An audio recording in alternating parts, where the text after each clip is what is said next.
इसमें एक सवाल जो निकल कर आ रहा है कि चीन तो अपने आप को कमजोर फील कर रहा है, लेकिन ये तुर्की का क्या चक्कर है? तुर्की क्यों इतना ज्यादा खुलेआम वहां पे आ रहा है, और हम लोग के लिए कितना बड़ा कंसर्न है? तुर्की जो है ये हमेशा जी। पाकिस्तान को सपोर्ट करता है, क्योंकि वो भी इस्लामिक स्टेट है, पाकिस्तान भी इस्लामिक स्टेट है। उनके अलावा जो ओआईसी है वो भी उनको सपोर्ट करता है, पर वो ज्यादा बातें करता है। तुर्की जो है वो बहुत सपोर्ट करता है फाइनेंशियली।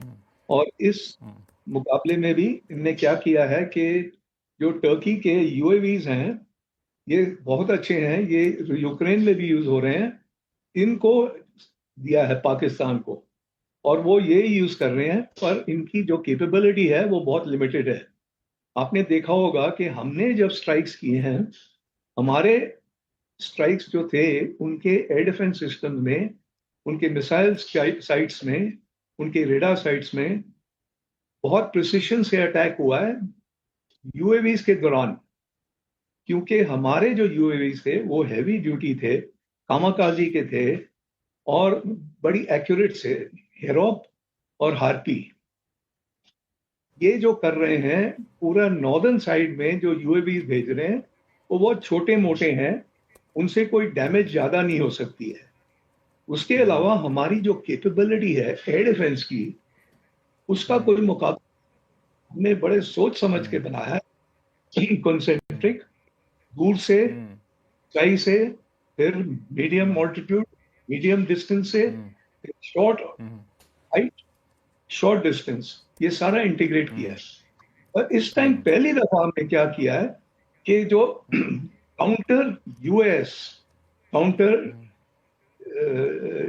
सिस्टम्स, यूएवी सिस्टम्स, इसके इसके लिए हमने पूरा सेटअप किया है। जो ये सिस्टम्स हैं ये हमारे एयर डिफेंस नेटवर्क में आ जाते हैं, क्योंकि ड्रोन्स को किल करना काफी मुश्किल होता है कन्वेंशनल मिसाइल्स और रेडार्स के लिए। तो ये जो सिस्टम्स हमने डेवलप किए हैं, हमने इंटीग्रेट कर दिया है हमारे ICCS में, इंटीग्रेटेड एयर डिफेंस सिस्टम में। इनकी बहुत कामयाबी दिखाई है। तो इस मुकाबले में वो बहुत अहमियत करता है, और इस मुकाबले में वही मैं कह रहा था कि हमको रुकना नहीं चाहिए। उनने अपनी कैपेबिलिटी दिखा दी, बहुत लिमिटेड है, वो कुछ कर नहीं सकते हैं ज्यादा। यही मौका है कि हमको घुटने टेकना उनका करना चाहिए, नहीं तो आगे से फिर होगा, फिर ऐसे झंझट होगा, फिर पैसा नुकसान होगा, फिर पॉलिटिकल एम्बिशंस बीच में आ जाएंगी। तो इसलिए बहुत जरूरी है कि हम इस कांटेक्ट ये जो हमने बनाया है इसको कंटिन्यू करें, नहीं तो कोई फायदा नहीं होगा। ब्रिगेडियर राजीव, बिल्कुल कोई फायदा होगा नहीं, तो कंटिन्यू रखना चाहिए। ब्रिगेडियर राजीव विलियम साहब, मुझे जहां तक याद आ रहा है, कारगिल वॉर में भी आपने काफी महत्वपूर्ण भूमिका निभाई थी। वहां पे आपको क्या लगा, अभी के मुकाबले अगर तुलना करें हम लोग, तो वहां पे कौन सी ऐसी चीजें हुई थी जो हमें इस बार वो गलती नहीं दोहरानी है? पहली चीज तो मैं ये कहूंगा कि इंफॉर्मेशन वॉरफेयर इटसेल्फ बहुत जरूरी एलिमेंट एंड टूल है, जो कि मैं सोचता हूँ परसेप्शन मैनेजमेंट जो हमारा तरीके से कर रहे हैं उनको और जोरदार करना है। दूसरी चीज है डिप्लोमेसी, जो है वो अलग चीज।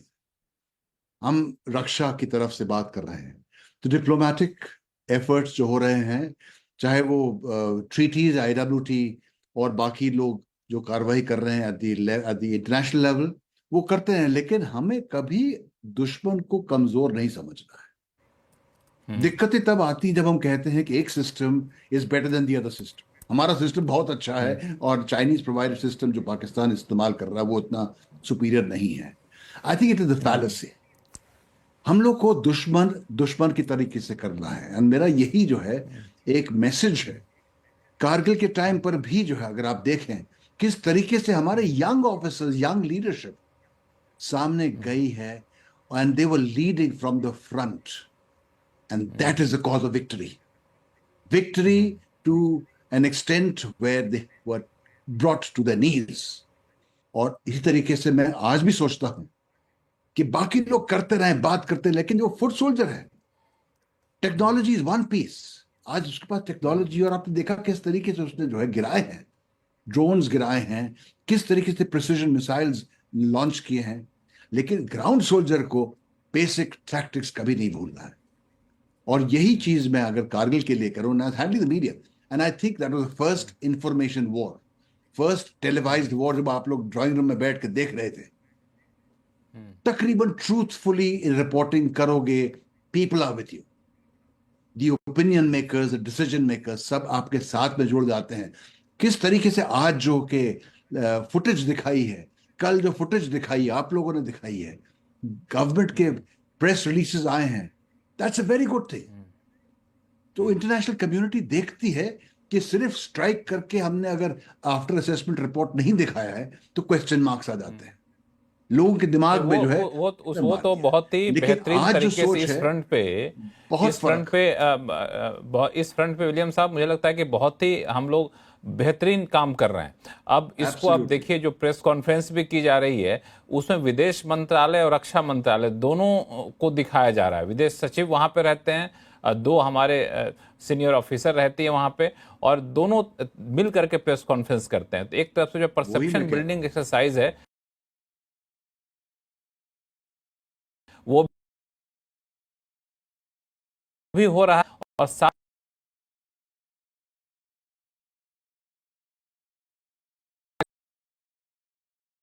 जैसा सर ने बताया कि कारगिल का जो कॉन्फ्लिक्ट था वो बेसिकली इन्फेंट्री और आर्टिलरी का कॉन्फ्लिक्ट था। इस समय अभी तक इन्फेंट्री और लोअर लेवल आर्टिलरी तक बात पहुंची नहीं है। कॉन्फ्लिक्ट का क्षेत्र बढ़ गया है। उन्होंने कारगिल के टाइम पे हम रिस्ट्रिक्ट कर पाए थे वॉर को JNK तक, हमने पंजाब में भी नहीं आने दिया। इस बारी ओपनिंग जो सैल्वोस थे वो पूरा अक्रॉस दी वेस्टर्न बॉर्डर जो हमारा है उसमें चला है। तो इस बार स्केल बढ़ा है और वॉरफेयर का नेचर बहुत चेंज हो गया है। ड्रोन्स हैं, लॉन्ग रेंज मिसाइल्स हैं, एयर डिफेंस सिस्टम्स हैं और कामिकाजी ड्रोन्स हैं जो प्रिसीजन अटैक करने की कैपेबिलिटी है। वो कारगिल से अभी 26 साल हो गए हैं, तो बहुत चेंज हो गया और अभी भी गुत्थम गुत्था की लड़ाई शुरू नहीं हुई।